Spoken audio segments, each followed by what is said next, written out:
बिस्मिल्लाहिर्रहमानिर्रहीम। प्यारे बच्चों, अस्सलामु अलैकुम। गौहर पब्लिशर्स की जानिब से खुश आमदीद। हमारा मोटो है redefining the geography of education through digital resources for conceptual learning. मेरा नाम साजिदा नूर है। आज के इस वीडियो लेक्चर में हम गौहर निदाए उर्दू जमात छशम का सबक नंबर 1 हम्द की मश्क शुरू करेंगे। तो आइए चलते हैं हासिलात ताल्लुम की जानिब।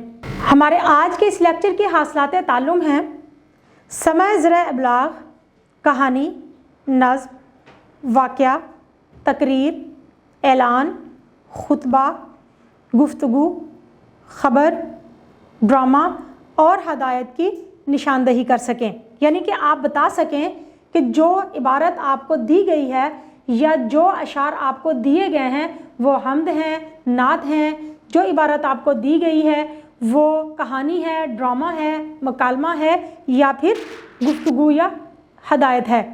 जमात के मायार के मुताबिक कहानी, वाक़या, तकरीर, ऐलान, खुतबा, गुफ्तगू, ख़बर, ड्रामा या हदायत सुनकर सवालात के ज़ुबानी जवाबात दे सकें।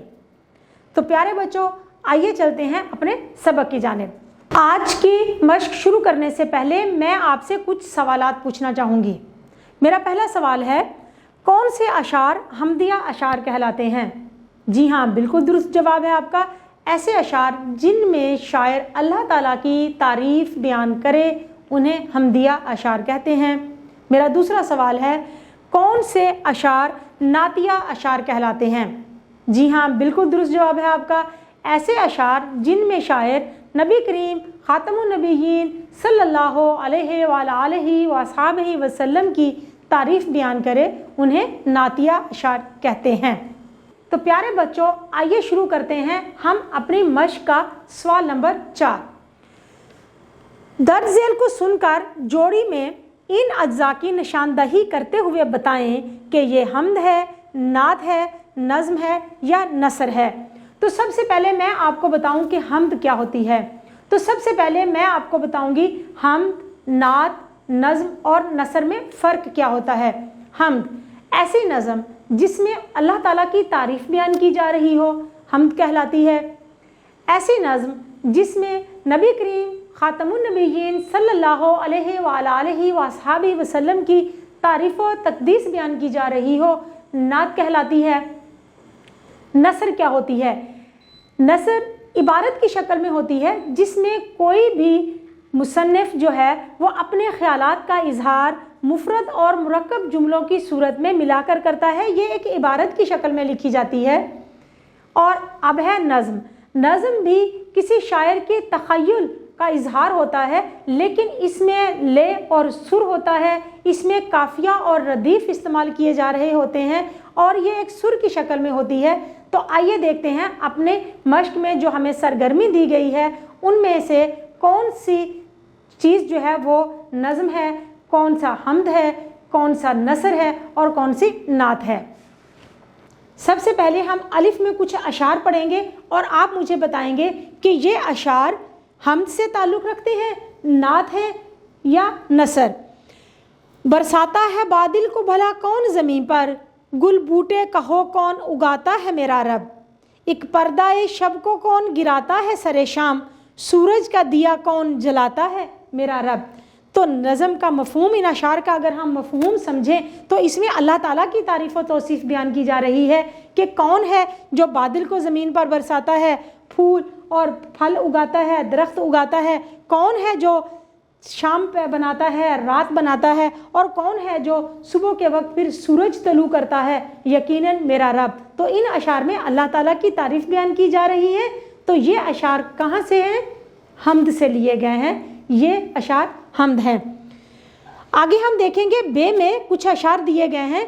बशर था वो मगर ऐसा जिसे खैरुल बशर कहिए, गरीबों की खबर ली उसने बीमारों के काम आया, ज़ुबान चुप हो गई जब दिल ने छेड़ा तज़करा उनका, दिलों को वजद आया जब ज़ुबान पे उनका नाम आया। अगर इन अशार का हम मफ़हूम समझें तो इसमें नबी करीम ख़ातमुन नबिय्यीन सल्लल्लाहु अलैहि वसल्लम के बारे में बयान किया जा रहा है कि उन्हें खैरुल बशर कहा जाता था। वो गरीबों और बीमारों के काम आते थे। जब उनका तज़किरा होता है तो दिल उनकी मोहब्बत से लबरेज़ हो जाता है, तो ज़ुबान उनके अदब में खामोश हो जाती है। इन अशार को समझकर हम इस नतीजे पर पहुँचे हैं कि ये अशार लिए गए हैं नात में से। तो प्यारे बच्चों, जीम पर जो हमें इबारत दी गई है, अब हम उसे पढ़ेंगे और फिर मालूम करेंगे कि ये इबारत ताल्लुक़ रखती है हम्द से, नात से, नसर से या नज़म से। ऐ मेरे रब, दुनिया की ये ज़िंदगी मेरी समझ से बाहर है। मेरे मालिक, तू मेरी रहनुमाई कर और मेरी दस्तगीरी फरमा। मैं किसी ऐसी जगह जाना चाहता हूँ जहाँ तेरे सिवा कोई ना हो। मुझे हौसला दे, सुकून अता कर और मुझे अपनी मोहब्बत से नवाज दे। तो प्यारे बच्चों, देखें, ये एक इबारत की शक्ल में कुछ फ़िक्रात को दिया गया है। कोई मुफरद जुमले हैं और कुछ मुरक्कब जुमले हैं, तो ये मिलकर एक पैराग्राफ की शक्ल में, एक इबारत की शक्ल में हमारे सामने हैं। तो इससे पता चलता है कि ये इबारत किससे ताल्लुक़ रखती है? नसर से। प्यारे बच्चों, आखिरी नंबर दाल पर हमारे पास कुछ अशार दिए गए हैं। अब हम देखेंगे कि इनको पढ़ें। हो दिल फरेब ऐसा कोहसार का नज़ारा, पानी भी मौज बनकर उठ उठ के देखता हो। मेहंदी लगाए सूरज जब रात की दुल्हन को, सुर्खी लिए सुनहरी हर फूल की कबा हो। देखें, इन अशार को जब हम पढ़ते हैं तो फिर इनमें एक लय और सुर नज़र आता है, काफिया और रदीफ नज़र आता है। तो इससे पता चलता है कि ये नसर नहीं, ये नज़म है। प्यारे बच्चों, आइए बढ़ते हैं अपनी अगली सरगर्मी की जानिब, और वो हमारी सरगर्मी है कि सुने और सवालों के ज़ुबानी जवाब दें। ये आपको कुछ अशार दिए गए हैं, आपने इन अशार का मफ़हूम समझना है और इसके बाद फिर आपको कुछ सवालात आपसे पूछे जाएंगे, आपने उन सवालात के जवाब देने हैं। आता है याद मुझको गुज़रा हुआ ज़माना, वो बाग की बहारें, वो सब का चहचहाना। आज़ादियाँ कहाँ वो अब अपने घोंसले की, अपनी खुशी से आना, अपनी खुशी से जाना। लगती है चोट दिल पर, आता है याद जिस दम, शबनम के आंसुओं पर कलियों का मुस्कुराना। आती नहीं सदाएं उसकी मेरे कफस में, होती मेरी रिहाई ए काश मेरे बस में। प्यारे बच्चों, इन अशार में हम देखते हैं कि एक परिंदा जो है वो अपने गुजरे हुए ज़माने को याद करता है जब वो कैद से आज़ाद था और अब वो कैद में है। वो कहता है कि मैं जब आज़ाद था तो वो बाग की बहारें और मेरे साथियों का चहचहाना, अपने घोंसले की आज़ादी, जब मैं खुशी से आता था, खुशी से जाता था, याद आता है मुझे, तो मेरा दिल टूट सा जाता है और कलियों का मुस्कुराना याद आता है। मुझे आंसू मेरी आंखों से निकलते हैं और मेरी जो सदाएं हैं उनकी मेरे कफ्स में, मेरी कैद में मुझे सुनाई ही नहीं देती, और अगर मेरे बस में होता तो मैं इस कैद से आज़ाद हो जाता। तो प्यारे बच्चों, अब आपने कुछ सवालात के जवाब देने हैं।